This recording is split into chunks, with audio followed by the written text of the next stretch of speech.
Hello everybody and welcome back to a brand new video. In today's video I'm going to go over on why you should read. Now the first argument for this is that it's all about learning. In school, you didn't learn most of the information from podcasts, watching the 10-minute news in the classroom, watching any movies.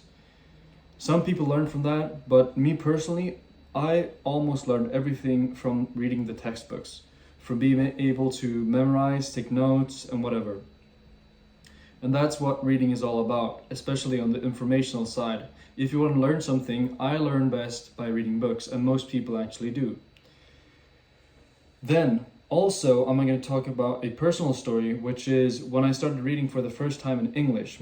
My mother tongue is French and Swedish, so I read a lot of Swedish books before I started reading English. But the first book I read in English was Harry Potter. Now, these books are really thick. They're as thick as this book that I'm reading right now. And it took a long time. And I didn't really understand everything in that book. So I constantly had to ask my mother, oh, what does this word mean? I didn't really have a phone or Google Translate at that time. So I just asked my mom, like, what does this word mean? And she constantly helped me with improving my language. I also think that experience had a very big correlation in school on exactly how much I could read, what language I understood, and also how good I was in English class. I've always had the best grade in English, and that is thanks to my mother encouraging me to read Harry Potter. So I would greatly recommend, if you actually have kids, make them read English if that's not their mother tongue, or make them read books in other languages or their main language. Reading also teaches you in alternative perspectives. Often what we hear in media or on the news or social media is often very skewed, and the perspectives are often manipulated. Now, what I mean by alternate perspective is you can read about somebody's lives and discover something that you can actually apply to your own life. One thing that will help you a lot is reading autobiographies or biographies about other people, successful people, conquerors, philosophers, and whatever, to learn from how they became great and their daily lives. So that's another great point about reading. And I also think that reading is a very good alternative to enjoyment.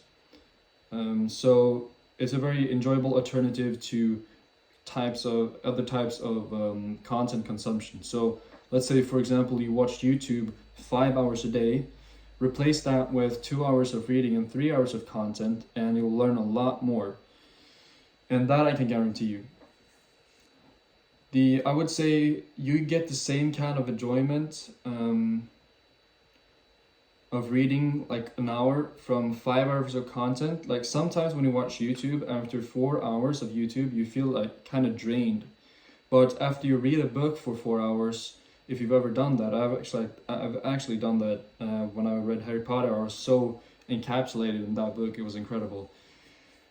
Once you do that, you'll actually understand that you took something away. You learn a new word. You learn something. The story progressed in the book. If it's an informational book, you might have learned some key information that you can actually apply to your own life. Now the fourth point of this video is that most monetarily successful people actually read. So most millionaires, billionaires, there's a few people that don't do it as much as normal people, but the most millionaires, billionaires, successful people, when it comes to net worth, have read a lot of books. You can take that from Warren Buffett. I think he reads like 4 hours a day or something, or other people in that space. Now, if you're an athlete, you might not read as much, but if you're a philosopher, you read extremely many books, texts, you study history. Almost any academic endeavor is in need of you reading something. Same with business. Often you need to read something. You can't just skip over all the knowledge. It's difficult to learn everything yourself just by doing. It's often great to take in other sources of information. So reading is really essential, or has a big correlation to success. Now, what are some actionable steps that you can do in your daily life to start reading more? And the first step I would recommend you to is to find out what you actually enjoy. So, do you have a topic?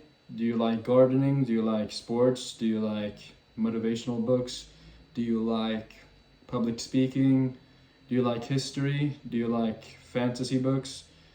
Find something that you're interested in, and then I would recommend you to pick up a easy to read book. So find out the topic, search online good books in the fantasy space, for example, and then you will find Harry Potter. Harry Potter is a long book, is a long series, but it's very easy to read. There's Lord of the Rings. If you like self-improvement, you can find a lot of books on that topic. But I would really recommend you to start with something digestible, not informational book, not motivational book, something where there's a story, basically. And one thing my teacher told me a few years ago was that to build up the reading stamina is basically how long you can actually tolerate and keep your focus in the book. So it's basically, if you've read before, you know that there's a state of mind where you get completely encapsulated in the story, your imagination flourishes, and you don't really hear anything around you, you're not aware of anything around you, you're just completely, it doesn't even feel like you're reading, you're basically absorbing the book. This feeling is achieved after a certain time frame of reading. For me, if the book is a storybook, it comes quite quickly, but if it's an informational book, it's really difficult to get to that point.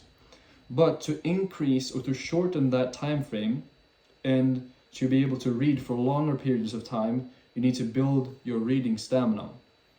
And as I said, my teacher told me, my teacher from a few years ago, I don't know him anymore basically, but he told me that you need to read for about 40 or 50 minutes before you can actually start increasing your stamina.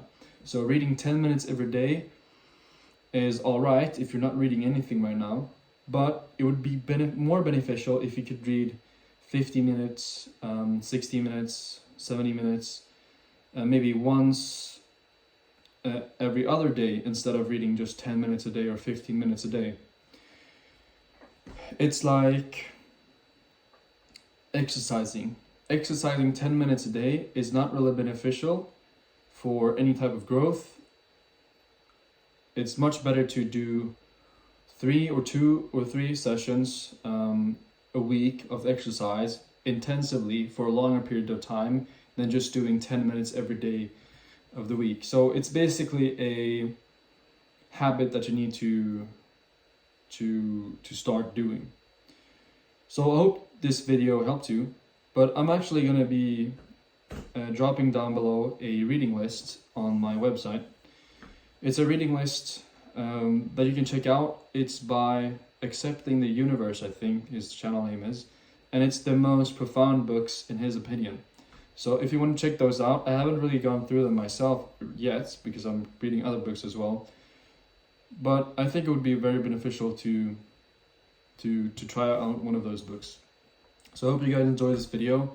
I know it's kind of long and I really tried my best to keep it under 10 minutes, which is, but make sure to drop a like if you want, comment down below what your favorite book is, and I'll see you in the next one.